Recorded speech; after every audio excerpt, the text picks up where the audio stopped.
সাথে পরিচয় পারবো। ঠিক আছে, আপনি বলতেন বলেন। ও মানে যে আগে থেকে মানে ঘরের মধ্যে নতুন বাড়ি করলাম, একটু জোরে বলেন। নতুন বাড়ি করছি, বাড়ি করার পরে মানুষের মানে অল্প একটু ঠিক আছে। নতুন বাড়ি করছি, বাড়ি করার পরে মানুষের মনে অল্প চোখ লাগিয়ে গেল। চোখ লাগাতে মানে আজকাল ঘর ভাঙ্গা যায়, কালকা দুয়ার ভাঙ্গা যায়। তারপরে আমার একটা ভাসুরা ছিল, ওই মানে মাটি নিয়ে মানে কেঁচাল করলো, কইরা আমার স্বামীর মাথার মধ্যে দিল বাড়ি। বাড়ি দেওয়াতে কাটতে গেলে পরে এই এই যে একটা লাফড়া ঢুকলো ঘরের মধ্যে, মানে কোনো শান্তি নেই। শান্তি নেই, গরুর ঘরে গরু মরে, ছাগলের ঘরে ছাগল মরে, মানুষ এদিকে জায়গা বহুত শৃঙ্খলা গেছে। পরে আশা করছি আমি গাঁও যে আইটি কাম করছি বিল্ডিংয়ে কাম করে, পরে ওখানে ঘর বানাইছি, তারপরে দোকান দিচ্ছি। তারপরে লাগিয়ে গেল ওই যে বড় ছেলের পাশে শত্রু লাগিয়ে বড় ছেলের এগুলো নষ্ট করে আমার দোকান সব ধ্বংস করে দিল। মাঝু ছেলেটারা পাগল করে দিল, নিখোঁজ হয়ে গেল। বড় ছেলে মা ডাকে থেকে বঞ্চিত হইল। তারপরে এখান থেকে জ্বালা ভোগ করে আবার গেছি ঘরে যায় কাম করে, আবার বাড়িঘর বাঁধছি। এখন তো এই বাড়িঘরের জ্বালায় এখন থাকতেই পারি না। আমার ঘরে গেলে ঘরে মন টিকে না, খালি ঘরের আমার শরীরের মধ্যে খালি কালি আসে, তারপরে কিন্তু ছালি আসে, তারপরে চোখ কানা হয়ে যায়, আজকে হাত ভাঙা যায়, কালকা পাও ভাঙা যায়, অ্যাক্সিডেন্ট হয়, এরকম ভাবে মানে যাইতেই আছে। আর এই যে ভান্ডারি এখানে দৌড়াইতে আসছি, ভান্ডারি এনে এই আজকে আসি কালকে আসি, এরকম করে 18 বছর মানে চলে গেল। 18 বছর চলে গেল। ওদিনকে রাস্তার মধ্যে 18 বছর হইছে ভান্ডারি কালসা কত তন্ত্র মন্ত্র তাতে দৌড়ি আছিলে বাইদর। বহুত কারে মানে দৌড়াইছি, কিচ্ছু কাম হয় না। আমারে মানে ভালোই করতে পারে না, কেউ ভালো করতে পারে না।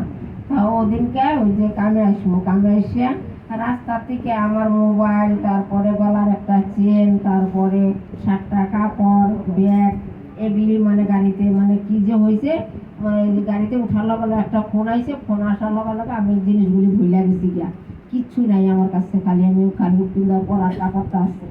পরে 3 দিন ভর আমি মালিগাঁও স্টেশনে বসে কাঁদছি, পয়সাও নাই, কিছু নাই, কাঁদছি। কান্দার পরে তারপরে একটা নাম্বার মানে মনে আসছিল, এই নাম্বারটা আরেকজনের মোবাইল দিয়ে ফোন করছি। ফোন করলে ওই ব্যাটা আমারে নিয়ে গিয়ে কামে ঢুকাইয়া দিছে। 3 দিন ভরে তো না খাইয়েই রয়েছি। পরে আইসি ভান্ডারি এখানে হাইটে ভান্ডারি এখানে আইসি। ভান্ডারি আমার এই লং করে দিছে যে তোমার কাম হইব। পরে গেছি, গেলে পরে ব্যাটা নিয়ে আমরা কামে ঢুকাইছি। পরে আবার ওদিনকে আবার আইসি কমে না কিছু না, এগুলি আমার শাস্তি ভোগ করতেই লাগে। ভান্ডারি কালসা তাতে কইছে লং পুরা দিছিল, হেতু কইছে কাম হবো, কিন্তু কাম হওয়া নাই। মানে এই কথা কোয়াতে পরে তোমার এই যে ওদিনকে আবার আইসি মালিগাঁও, ওই যে কালচারে ভান্ডারি এখানে আইসা পরে ওই যে আমার ওই মাসিটার লগে মানে লক ধরছে, আমার চোখগুলি আমরা নিয়ে গেছে, যার চোখে দেখি না কিছু না। আর কত পর থাপায় আমার মারে, মারে। পরে ওই মাসির লোক মানে আলোচনা করলাম যে আমি তো যাইতেছি ভান্ডারির এখানে, আমার স্কুলের প্রবলেমে লেগে। পরে কোথাছে মাসি তুমি একখানা যাইবা? আমি হ্যাঁ যাবো। তো তুমি চলো, যাও যিশু বাবার কাছে চলো, যাও যিশু মার কাছে যাও, তাহলে ভালো হইবা। তখনই আমি এর মধ্যে এর বাবার লগত দেখা হইলে পরে আমি তাগর লগে আমার এই ভনির লগত দেখা হৈছিল, মালিকা চাৰিআলিত আলোচনা কৰি আছিল। আৰু ভনিতে সি কৈছে কি যে মোৰ এনেকা প্ৰব্লেম হৈ আছে, মই ভান্ডাৰী কালচাৰ তাত যাম। আকৌ ভনি কৈছে কি যে ভান্ডাৰী কালচাৰ তাত নহয়, যিশু বাবা তাত আহক, তাৰ পিছত মোক লগ পাইছে। হ্যাঁ, এই মাসির লগে পরে লগ ধইরা পরে আমি যে এখানে এই যে যিশু বাবার এখানে আইছি, মার এখানে আইছি। আসাতে আমি মানে ভালোই পাইছি। 1 ঘন্টার মধ্যে আমার আরোগ্য হয়ে গেছে। 1 ঘণ্টাৰ ভিতৰত কমপ্লিটলি ভাল হৈ গৈছে। তাৰ চকুৰ বেমাৰ আজিৰ পৰা যোনটো 18 বছৰ হৈ আছিল, এই বেমাৰত আক্ৰান্ত হৈ আছিল, য'ত তন্ত্ৰ মন্ত্ৰ গৈছিল তাতে